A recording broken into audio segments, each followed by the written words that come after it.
Welcome to Mrs. Nuller's notes for her pre-calculus class.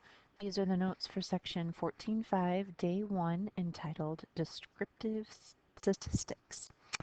And we're going to talk about a lot of different things in this section. We're going to talk about mean, median, and mode, and we're going to talk about frequency tables and stem and leaf plots. And we'll do that in the first day of the notes. The second day of the notes, we'll talk about spread and then the box plots.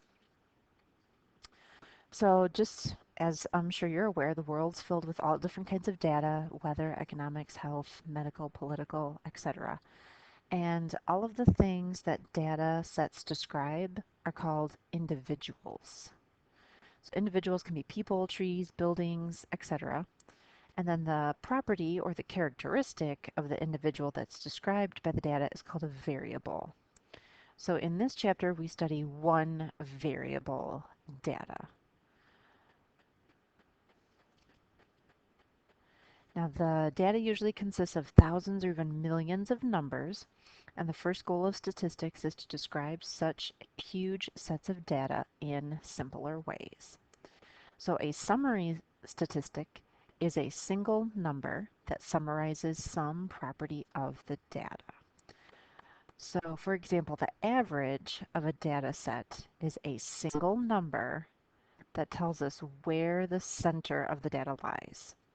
So we're going to talk about several of those summary statistics.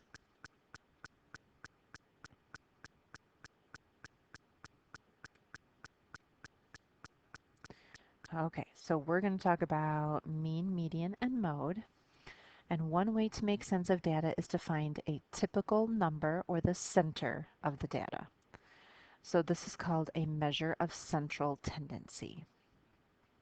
And one measure of central tendency is the average. So as you know, that's where you add up all the numbers and you divide them by how many you have. Okay, so that's the mean. The mean is the word that we're going to use now for average. Another measure of central tendency is the median, and that's the number that's in the exact middle of the list of numbers, or the data list. Now, it depends if you have an even or an odd number of data points. If you have an odd number, then the median is just the middle number. If your number of data points is even, you take the average of the two middle numbers. And that should be pretty intuitive, but sometimes that can be a point where students get a little confused as to what they're supposed to do and how they're supposed to proceed. Now, if a data set includes a number that is far out or far away from the rest of the data, that point is called an outlier. Now, outliers can do all kinds of bad stuff to your data set because it skews the data. It makes it either too big or too small when you're dealing with your central tendency. So, in general,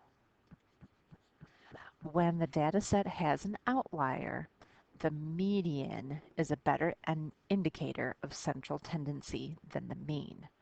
Because if the outlier is really big, when you take the average, that mean is going to be higher than the rest of the data. If the outlier is really small, then it's going to lower your average and it's going to be smaller than the representation of the actual data points. So when you have an outlier, focus on the median as your best measure of central tendency.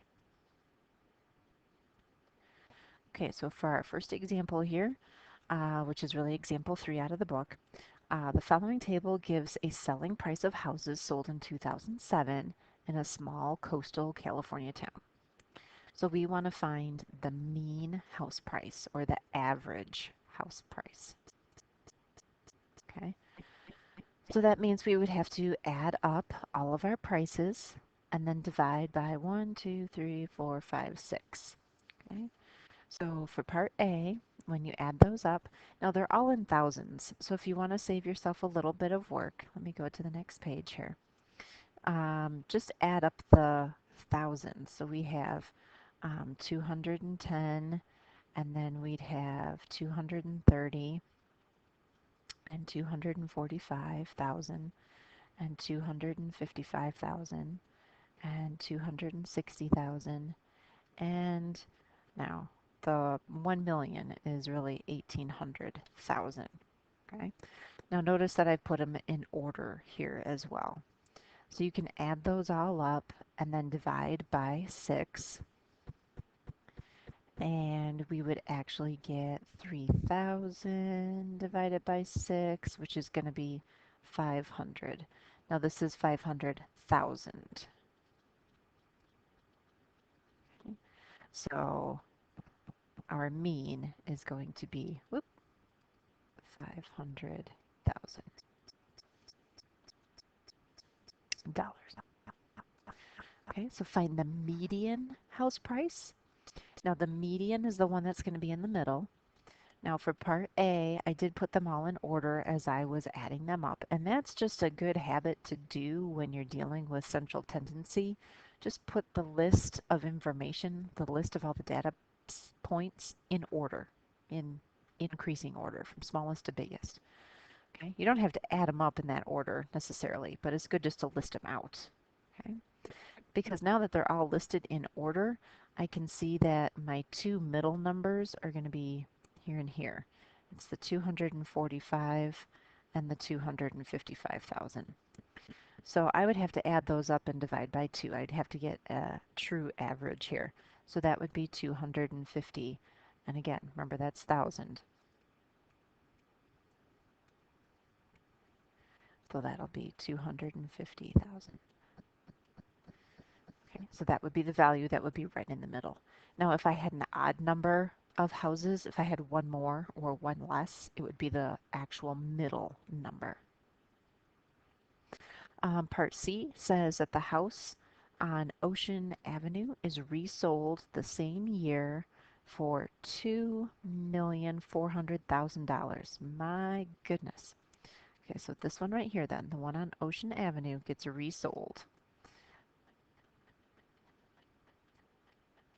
for $2,400,000. So find the mean and the median house price for the adjusted data. Okay, so let's go, whoops, to here where I was doing my work. So I'm going to replace the 1,800 with the 24,000. So then I'll have 210 and 230 and 245 and 255 and 260, and then I'll have 2,400 instead of the 1,800.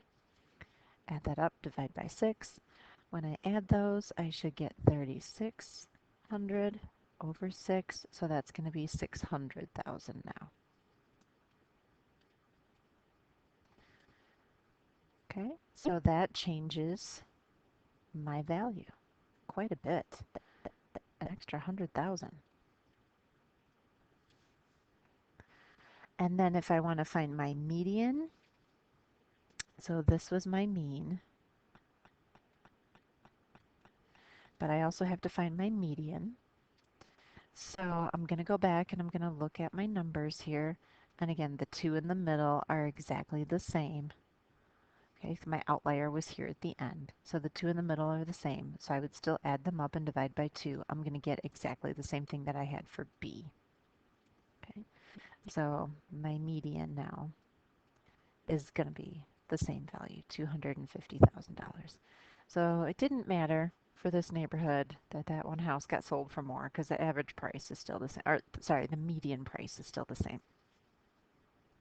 So we're going to comment on the effects of the outlier on the mean and the median.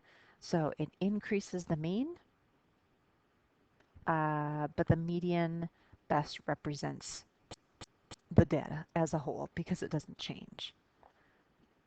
Okay, so we could say that for part D. We could say that the mean increases due to the outlier, but the median is unchanged and best represents the data.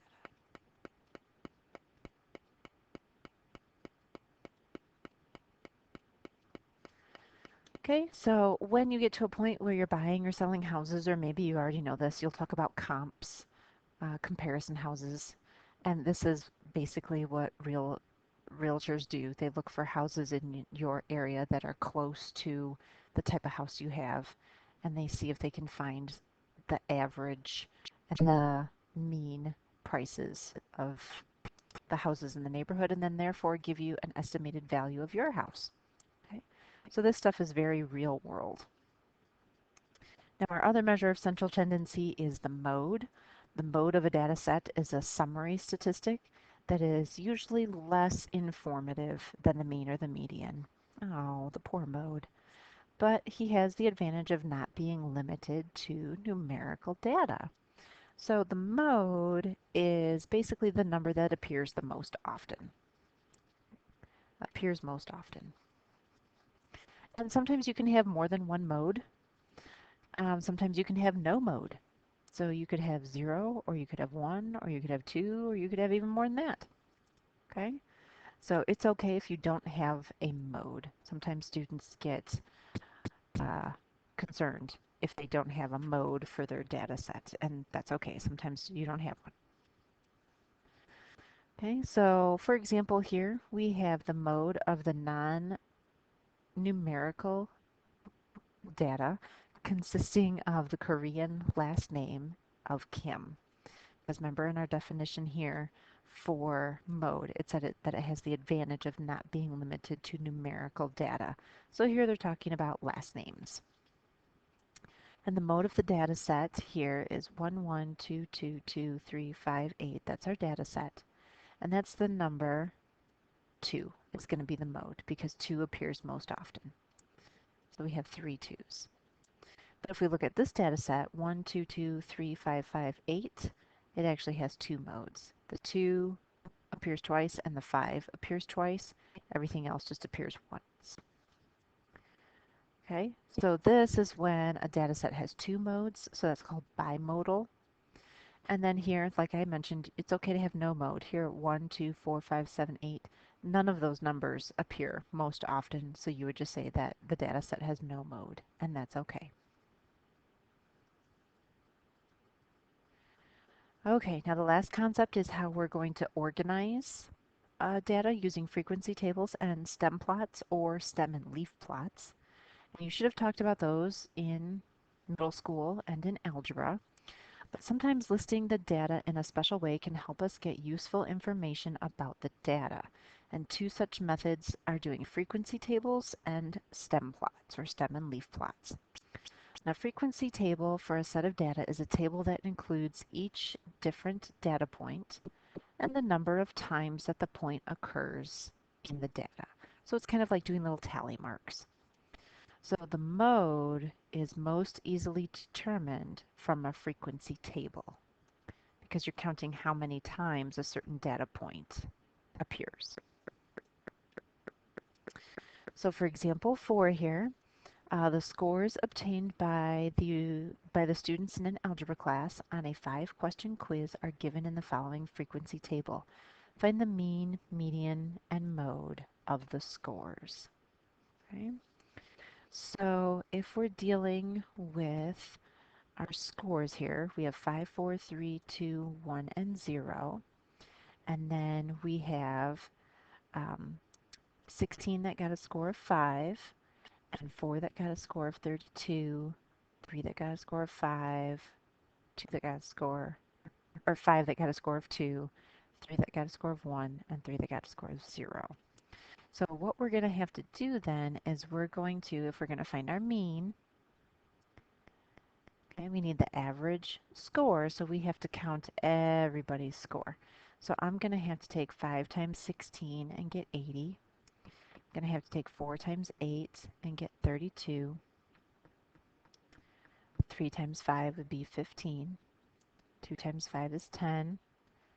3 times 1 is 3. And then 3 times 0 is 0. So that's really how many points there were. And then we have to divide by how many students there were as well. So if I add up these frequencies, 16, 8, 5, 5, 3, 3, I'll get a total of 40. So that's how many students took it. So I've got 140 points divided by the 40. So that's going to get me 3.5. Okay, so that would be my score.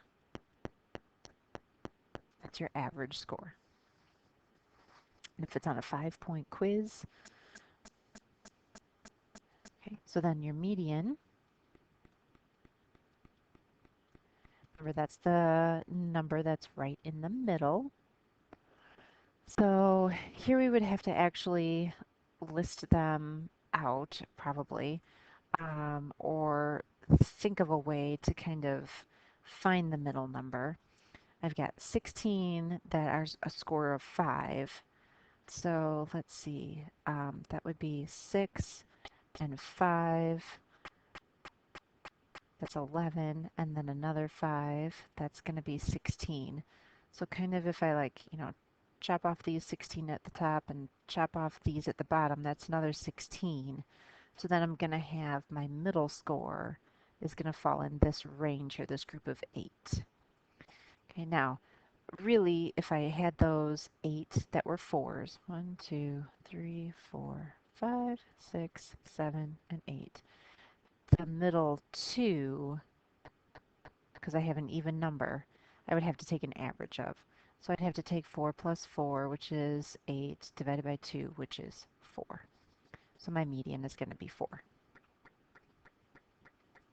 Now my mode is the number that occurs most often. And again, like in the definition, the mode is the easiest thing to see in the frequency table because it's what occurs most often. So that's 5.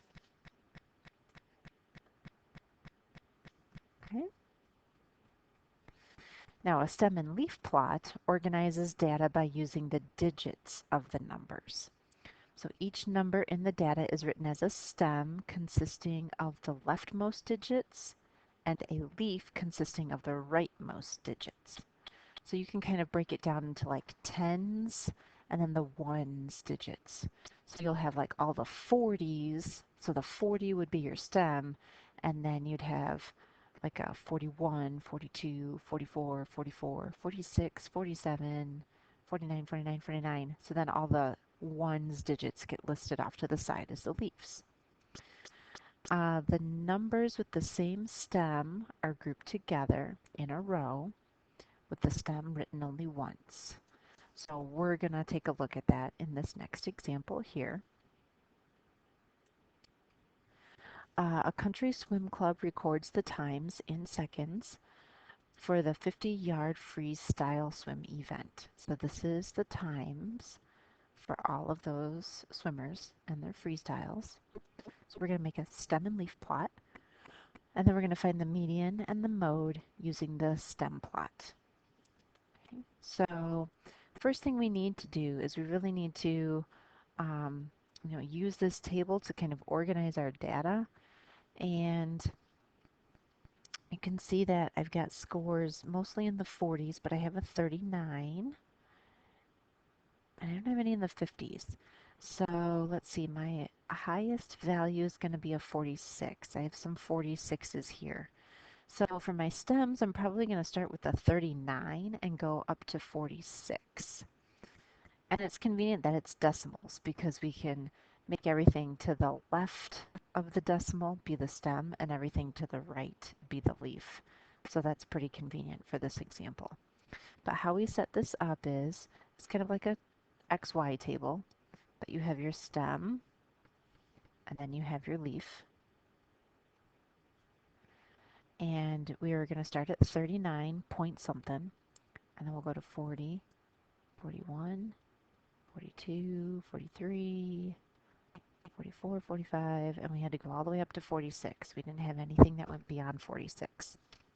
Okay, so I'm going to have to flip-flop back and forth a little bit here.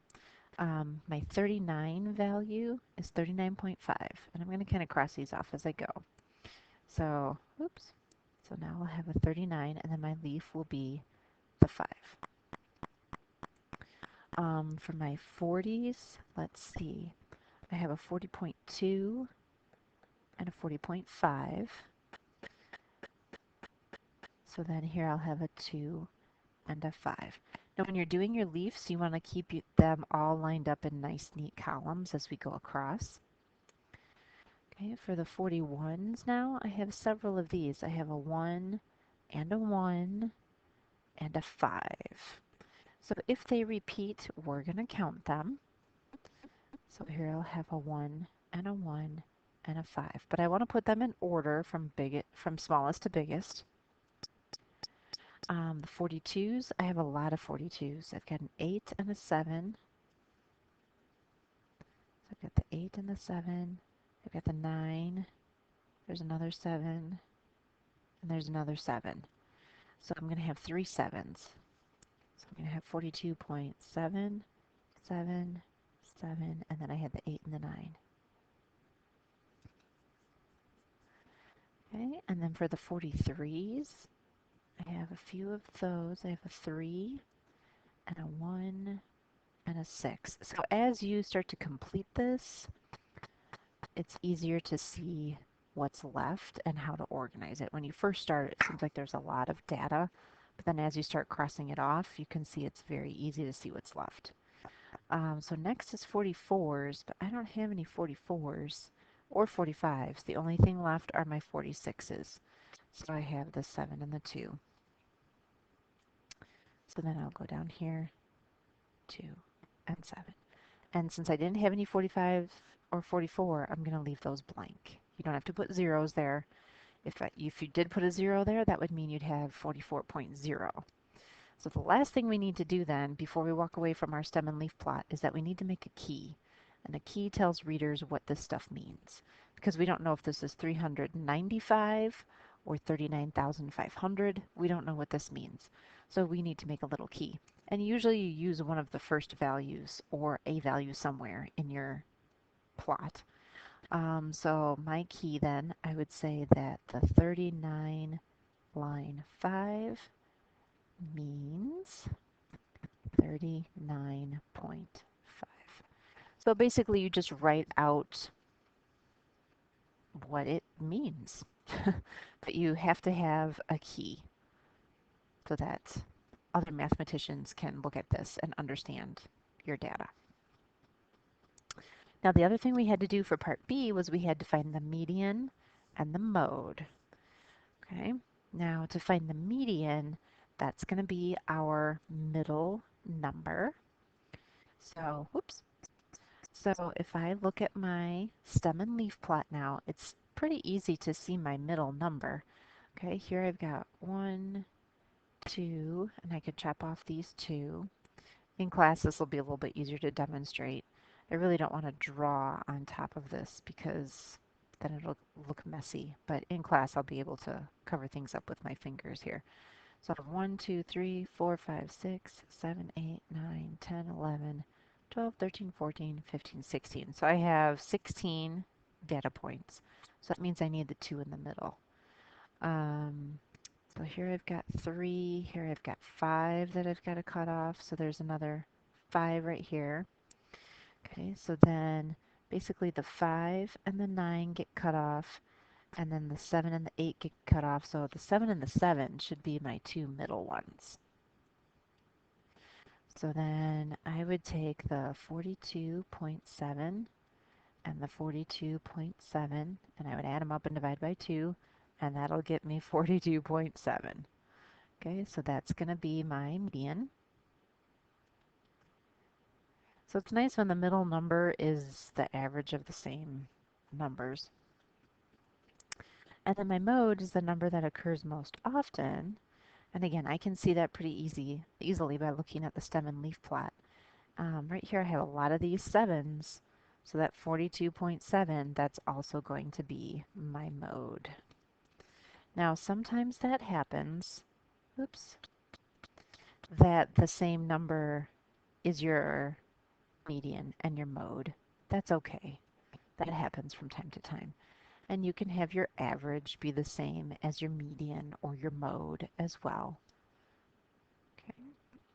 So make sure when you're making your stem and leaf plot that you go through the data in a somewhat organized way. If you want to list it all out and then cross them off, you can. I think it's just as easy to cross it off as you go through. Okay. But ordering those numbers and keeping everything nice and neat, especially in the stem and leaf graph, line up those columns for those leaves so that way you can see where the most frequency is. Here in the 42s, that's the biggest leaf row. So that tells you that information about the 42s. Okay, again, that time must be where a lot of the swimmers are.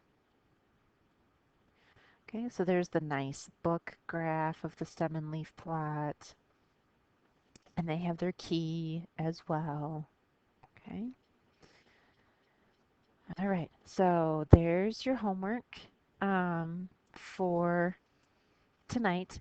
And one other note, I'll talk about this in class as well, but on page 929, there's directions for how you can put this stuff into your calculator. So your calculator can do this information for you. Sometimes I think it's more time consuming because you do have to do a lot of typing to enter the information into your calculator. So you spend a lot of time putting the information in there and then it spits it out for you real quickly. But in the time that you put it into your calculator, you could have done it by hand. Okay, but it's there. If you want to take a look at it and play around with it and figure it out, you can. But most of these are odds. So again, check them in the back of the book. And if you have questions, come on in and see me before school.